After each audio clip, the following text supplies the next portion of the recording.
Muy buenas tardes para todos. Muchísimas gracias, Juan David, y a todos los organizadores de IT Latam.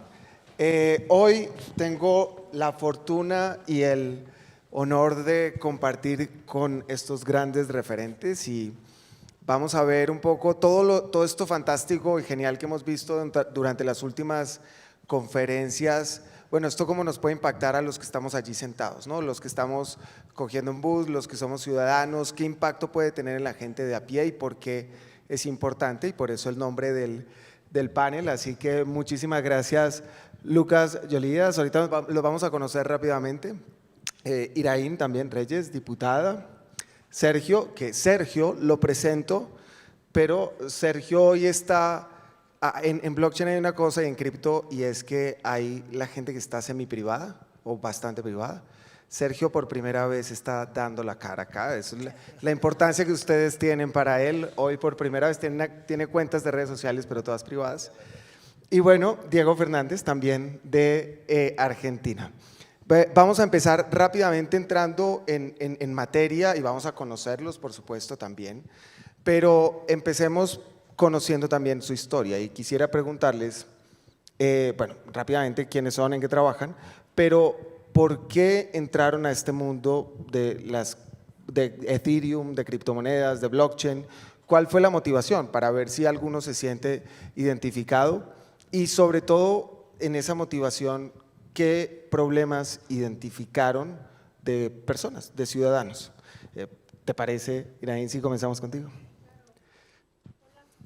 Buenas tardes a todos. Yo me llamo Iraín Reyes, yo soy abogada, a diferencia de muchas personas que ven estos paneles, y soy diputada en el Congreso del Estado de Nuevo León.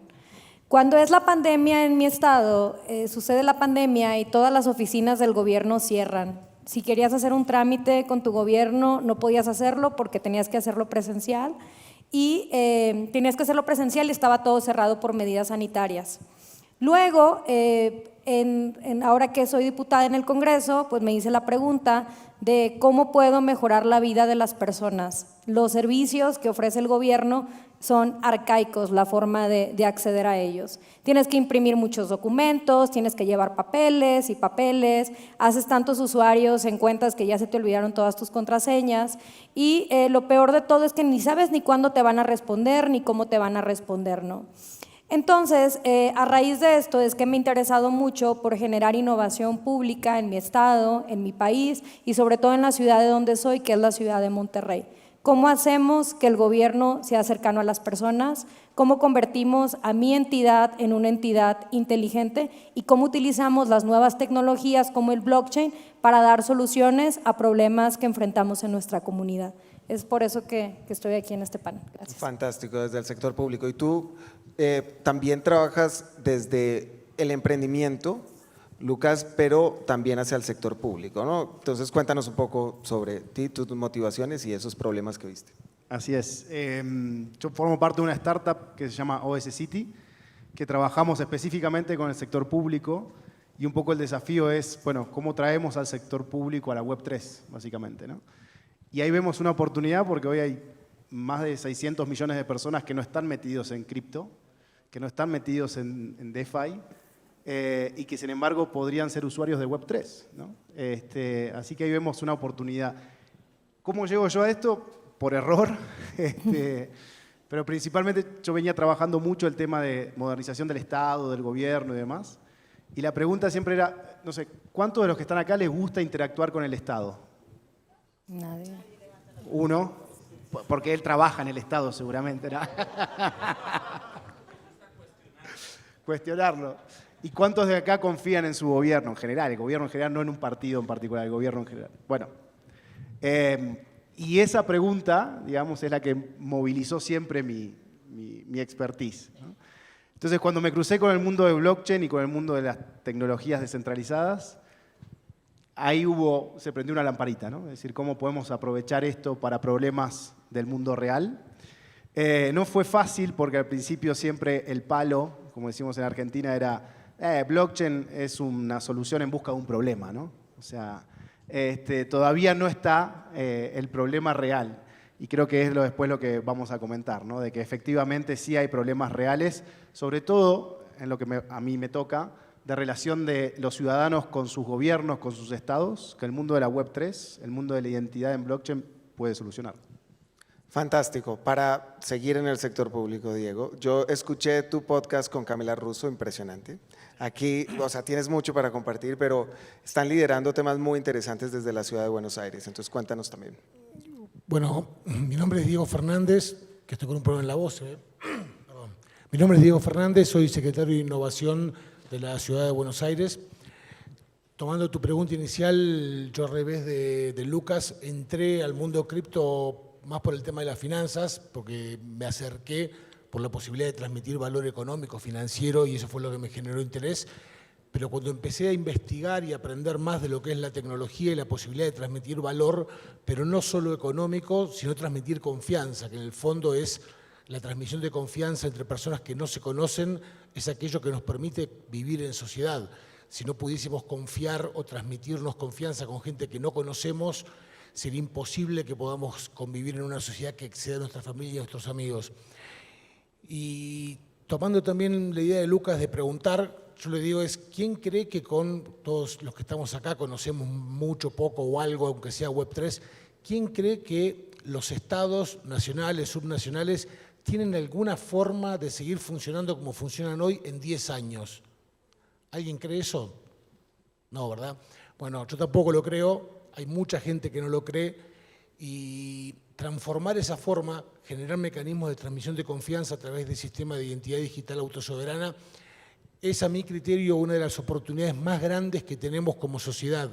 No la ciudad de Buenos Aires, no la Argentina, no Colombia o Bogotá, sino todos nosotros como seres humanos que nos toca habitar el planeta Tierra.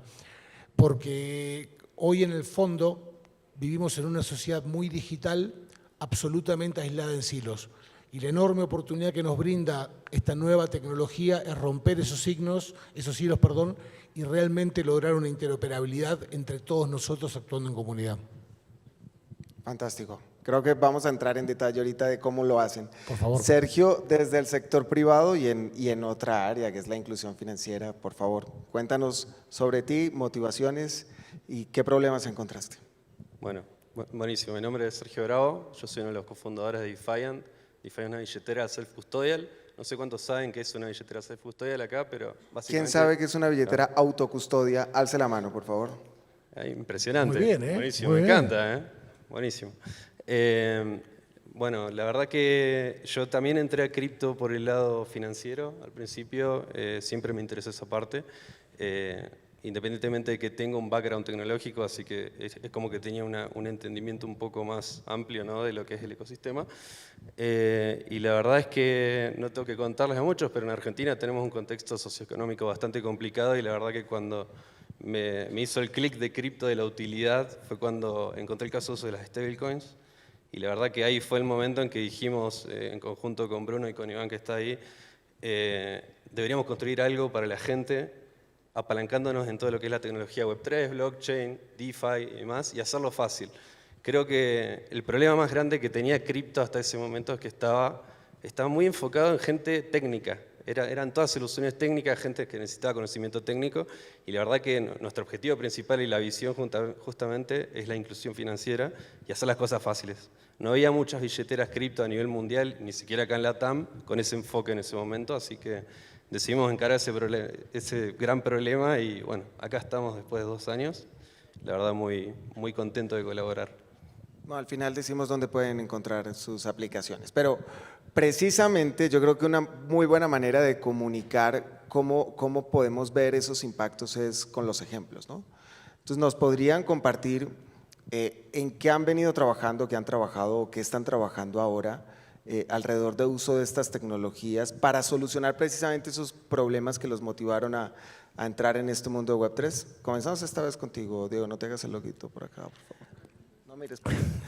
Pensé que ibas por Lucas.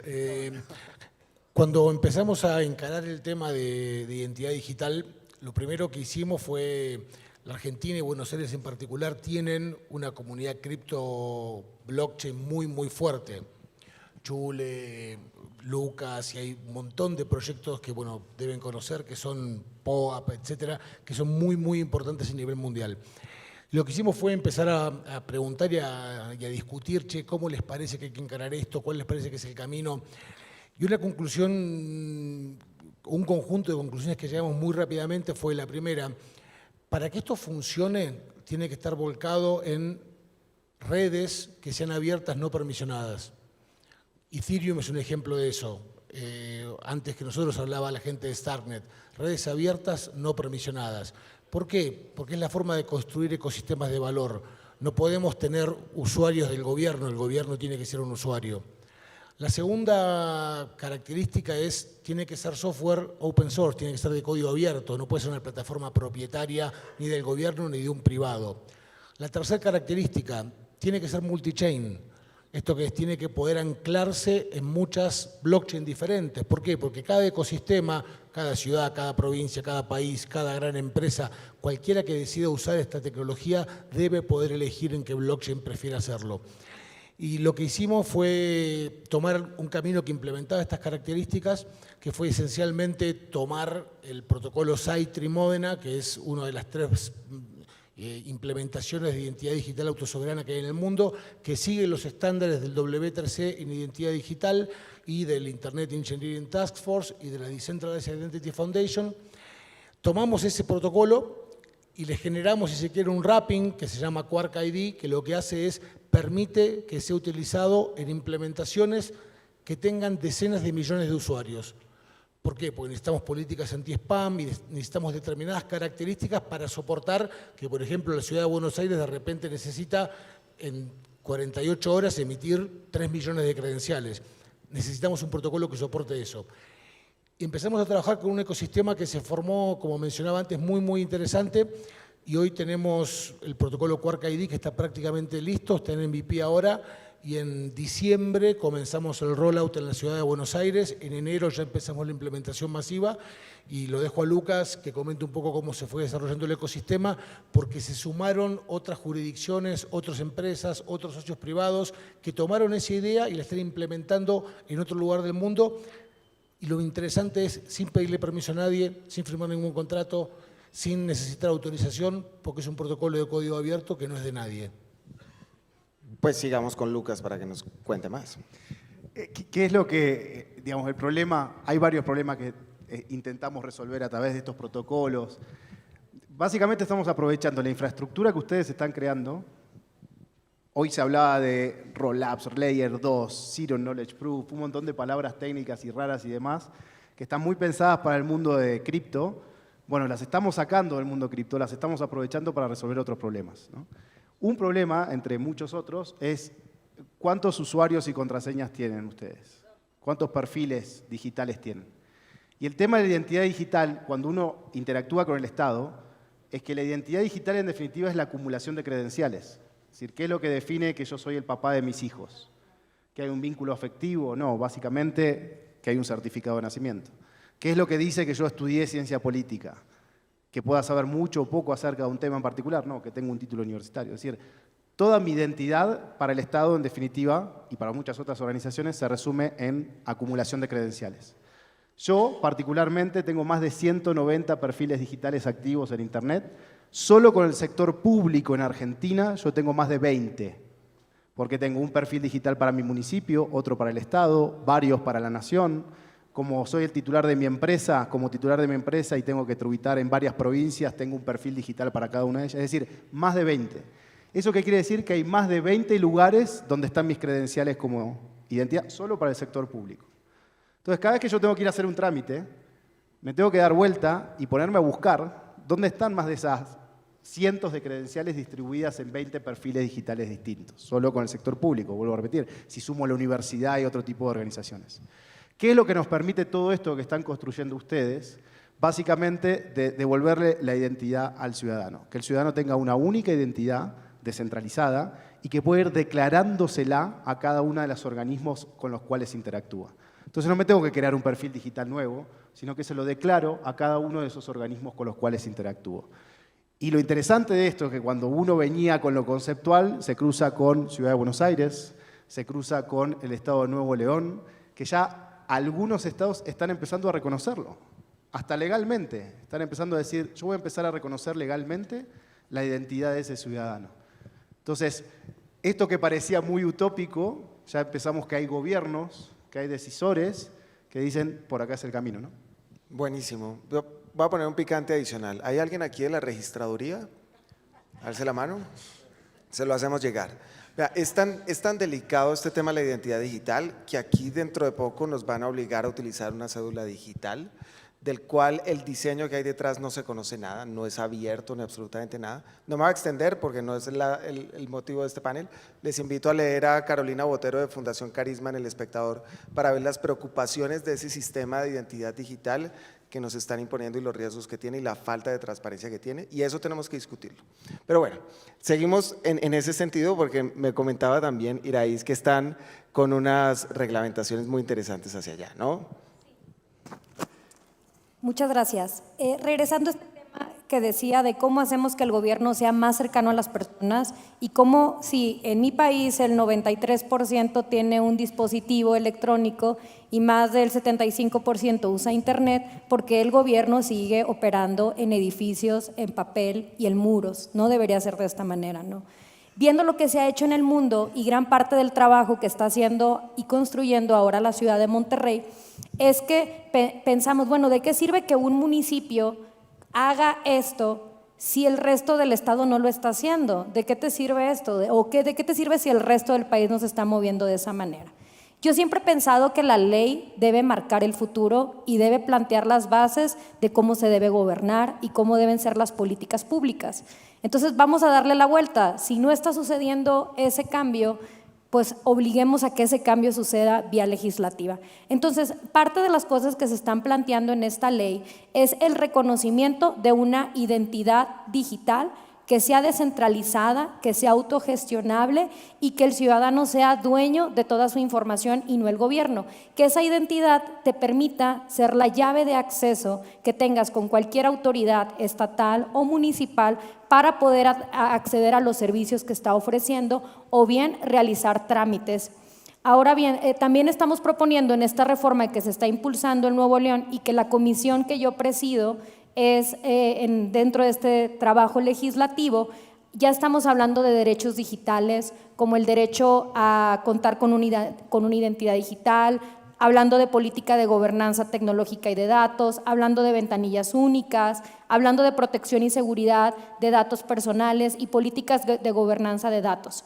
Y les doy un ejemplo muy breve. Por ejemplo, me tocó alguna vez ver una empresa que decía que tenía un permiso de construcción, pero ese permiso era apócrifo, no sé quién lo firmó, ni tenía autoridad y estaba construyendo sin un permiso una obra pública. Entonces, cuando utilizas estas tecnologías como blockchain, pues ya tienes seguridad de que ese documento que está presentando y utilizando una persona es válido y es seguro y puede amparar lo que está haciendo. Ya empezamos a hablar, por ejemplo, en esta ley de testamentos digitales y yo estoy segura que esta ley de aprobarse va a convertir a Nuevo León en una ciudad inteligente. La gente ya no va a estar teniendo que tocar tantas y tantas puertas. Es ridículo que haces un trámite con una autoridad municipal, con una secretaría y tienes que buscar documentos que el propio gobierno tiene. ¿Por qué tienes que estar batallando como ciudadano y estar pidiendo información que la propia autoridad debería tener? Entonces ya estamos hablando de esta wallet, que sería la identidad digital, y de que sería una forma en que la ciudadanía pudiera actuar de manera mucho más sencilla en su gobierno, para que el gobierno se encuentre no en un solo espacio, sino en toda la ciudad y que tengamos una forma universal de acceder a este. Ojalá aquí pudiéramos decir que estamos mejor, pero es eso más el 150% ampliada la cédula que tenemos que tener para cada trámite. Si se ríen es porque les toca frecuentemente. Bueno, pues podemos ver que en el sector público hay aplicaciones, o sea que todo lo que hemos visto durante el día tiene unas aplicaciones que nos impactan a nosotros como ciudadanos y aquí vemos líderes que lo están llevando ya. Y desde el sector privado de inclusión financiera, querido Sergio. Me parece interesante, primero que nada, estar acá hablando de esto con gente que representa gobiernos, que representa países, y la verdad que hace 3 años atrás no lo hubiera imaginado, así que es interesante ver que están interesados. Hasta hace una hora no ponías la identidad, te imaginas. Es verdad, es verdad. Pero, a ver, a mí me gusta pensar que podemos usar la tecnología más allá de los países y Diego tocó algo muy interesante que es lo de permissionless. Y la verdad que todo lo que es Web3, todo lo que es blockchain y DeFi en sí, no deberíamos por qué encapsularlo, ¿no? en solamente un país, en una región y demás. ¿Por qué no creamos identidades digitales a nivel mundial? La verdad es que nosotros del lado de DeFi al menos tratamos de dar soluciones sin preguntarte quién sos. Y para mí eso es muy potente que yo, estando en cualquier parte del mundo, pueda descargar una billetera y ya acceder a servicios financieros apalancándome la blockchain. Creo que es ahí hacia donde hay que ir, a todo lo que es open source, todo lo que es abierto, y la verdad es que la tecnología lamentablemente avanza mucho más rápido que la legislación, y sobre todo va a ser inevitable que pasen muchísimas cosas, y qué mejor que estar acá hablando y tratando de buscarle al menos el punto medio para que podamos crear cosas. A mí me parece muy emocionante que estemos acá hablando de eso ahora. No, ese es otro punto de vista, ¿no? La no identidad, que muchas veces es una barrera para acceder a algunos servicios, ¿no? Creo que eso es algo bien importante. ¿Ibas a decir algo? Sí, tomando esto que planteaba Chula recién, que es la identidad digital es internacional, tu atestación es local. ¿A qué me refiero? Cuando la ciudad de Buenos Aires te da tu credencial de BID, que es la credencial para que puedas transaccionar con la ciudad de Buenos Aires, esa credencial es local y vos la guardás en tu wallet. Ahora, tu DID puede servirte para la ciudad de Buenos Aires, para Nuevo León, para Italia o la Comunidad Económica, porque es compatible con el sistema de ID Union que está desarrollando la Comunidad Económica Europea.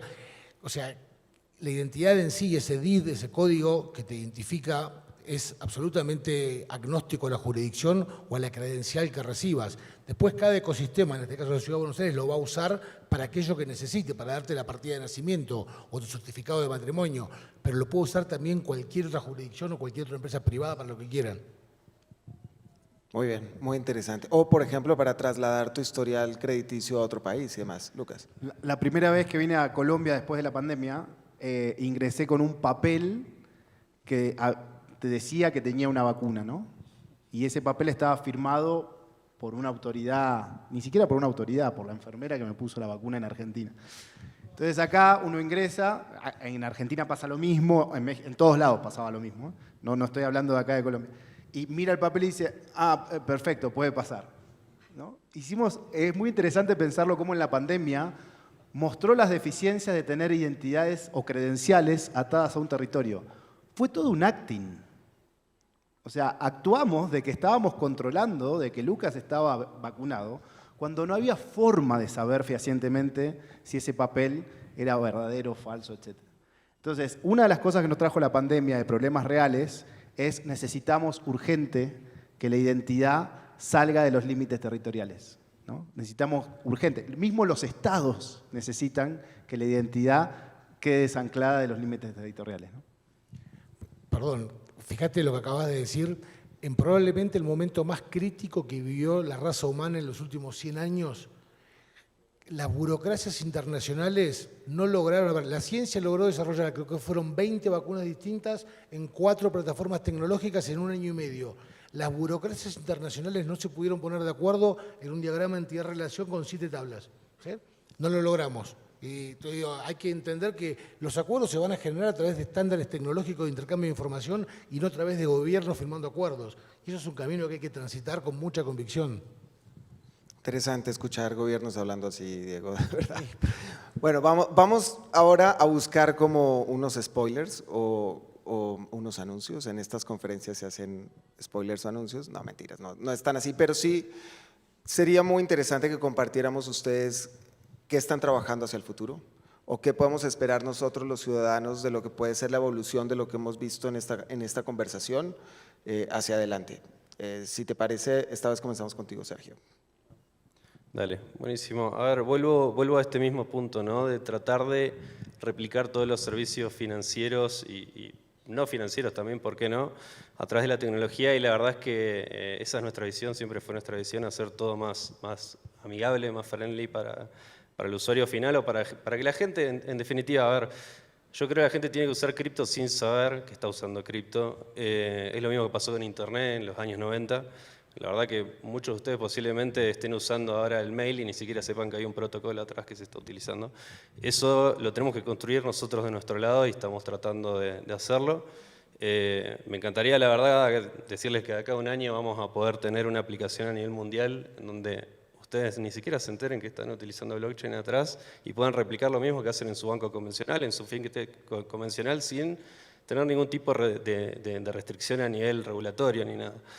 Yendo un poco más hacia ese lado de la visión, me parece importante el rol que van a cumplir las stablecoins descentralizadas, puntualmente en cada país. Creo que por ahí también es muy difícil seguir el patrón dólar, el patrón Bitcoin, el patrón Ether. Me parece que por ahí hay un pasito más en donde deberíamos mínimamente darle a la gente tecnología con la que se manejen diariamente. Sería muy interesante que por ahí uno pueda usar su boleto en custodia y ir a pagar con un criptopeso colombiano, por ejemplo, y no tener que andar pensando en esta conversión ni nada y darle una opción real, más allá de resguardar valor. Banco, el superintendente financiero no quiere que eso pase en un borrador de circular que hay por ahí. Le mandamos un mensaje muy especial de Sergio. Iraíz, ¿qué viene hacia adelante? Les cuento algo interesante. No sé si sabían que en México hay una declaratoria de sequía, entonces hay estados donde empezamos a tener una crisis de agua, como en el estado en el que vivo. Y empezó un problema político porque se estaban construyendo grandes edificios y esos edificios no tenían un documento que se llama dictamen de factibilidad. Es decir, no tenían permiso para conectarse a la red de agua y al ser la crisis, al estar presentes, pues no podía llegar el agua a muchas de estas edificaciones porque ni siquiera podían construirse. Luego una dependencia tenía información y otra tenía otra. Y decías, oye, ¿por qué si es un documento que necesitas para dos trámites, uno con agua y drenaje y otro con la Secretaría de Desarrollo Urbano, pues ¿por qué no tienen la información entre ellas? No hay interoperabilidad de la información. Y pues viendo los retos como este, también tomemos en cuenta que cuando haces un trámite con tu gobierno y todo es en papel y todo está así, pues es bien fácil la corrupción, es bien fácil, ay, aquí te lo levanto, te lo apruebo y no cumples los requisitos, o ay, es que no tenía este documento de este otro lado. Entonces, la identidad digital es una parte, es la base, es la piedra angular de esta ley porque se reconoce ese derecho que tienes. Sin embargo, tomemos en cuenta que esto, como es una llave, pues va a abrir la llave a que tengas mayor seguridad, a que tengas mayor certeza, a que haya menor corrupción, porque al momento de que tus documentos están en una wallet y con esa llave puedes acceder a los servicios del gobierno, pues es muy fácil, es mucho más difícil que haya corrupción o que alguien tenga que pagar lo que se le llama moche, ¿no? Entonces yo el gran reto que veo es el reto de que tal vez no quieran que esto se apruebe porque es muy fácil para los gobiernos seguir en este desorden y no evolucionar y no innovarse, ¿no? Por un lado. Y yo ahora como reto, y con esto cierro, es que esta ley se tiene que impulsar a nivel nacional, porque pues puedes tener tu identidad y acceder a los trámites y servicios de tu gobierno estatal y municipal, pero hay mucha información que viene desde la federación y que tenemos que impulsar que a nivel nacional también se reconozca. Gracias. Felicitaciones por ese liderazgo. Diego, ¿qué viene en la ciudad de Buenos Aires? ¿Qué esperamos? Bueno, yo les cuento a todos ustedes que no lo ven, acá hay como un timer terrible en rojo, así de grande, dice 2 minutos 44, te genera mucho estrés. Pero bueno, ¿qué es lo que vemos a nivel, qué es lo que veo? Para mí hay dos posiciones frente a los grandes cambios tecnológicos y las hemos visto a lo largo de toda la humanidad. Yo estoy seguro que los fabricantes de carrozas y los que mantenían caballos no estaban muy contentos cuando en 1900 apareció Ford con el auto. Y muy probablemente los que fabricaban faxes y las compañías telefónicas cuando apareció Internet en los 90 no estaban contentos. Yo lo recuerdo porque lo viví, te prohibían usar Skype, buscaban frenarte como apareció Napster y lo voltearon. Vos tenés que elegir, y como sociedades tenemos que elegir de qué lado nos paramos. ¿Soy el que resiste, tapa el sol con la mano o soy el que busca romper el status quo actual y abrazar esa innovación? Porque ahí también hay una oportunidad. Obviamente hay una oportunidad que demanda romper órdenes establecidos, que puede generar costos sociales, pero la oportunidad es enorme, es enorme. McKinsey estableció en el 2019 que las sociedades que implementen sistemas de identidad digital autosoberano tienen una oportunidad de entre 3 y 16 puntos del GDP para ganar. eso es gigantesco. Entonces, yo creo que tenemos que corrernos de ese temor que obviamente el cambio genera y pararnos en Checomago para que esto ocurra más rápido y ser de los primeros en adoptarlo. Buenísimo. Lucas, te dejaron los segunditos necesarios en Un la minuto. presión.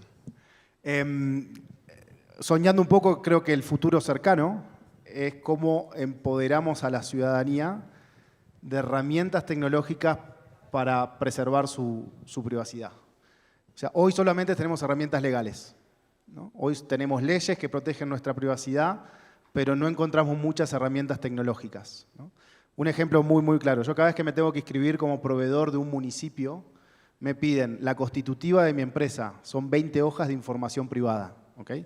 Me piden el último acta de directorio de mi empresa, es decir, las decisiones que se tomaron en mi empresa, yo se las tengo que mostrar al gobierno. Nada más para demostrar de que yo tengo la potestad, ¿no?, de que soy el representante legal de mi empresa. Es decir, estoy entregando a determinadas organizaciones un montón de información con las cuales no tendría que tener. Entonces yo creo que el futuro va hacia eso, cómo empoderamos a la ciudadanía, porque eso básicamente va a ser en que volvamos a confiar en las instituciones. Me gusta muchísimo eso porque, digamos, se ve mucho ahora que los gobiernos, los bancos quieren tener privacidad, pero no quieren que los ciudadanos tengan privacidad, ¿verdad? Y debería ser al contrario. Los gobiernos deberían ser abiertos, los bancos ser transparentes y los ciudadanos sí necesitamos privacidad. Hay que darle la vuelta a eso. Yo quisiera pedirles a todos un gran aplauso para estos 4 líderes que nos han mostrado hoy cómo podemos utilizar estas tecnologías para hacer el bien para los ciudadanos, pero también quiero un aplauso para ustedes mismos porque miren esta sala llena a esta hora, así que espectacular, de verdad.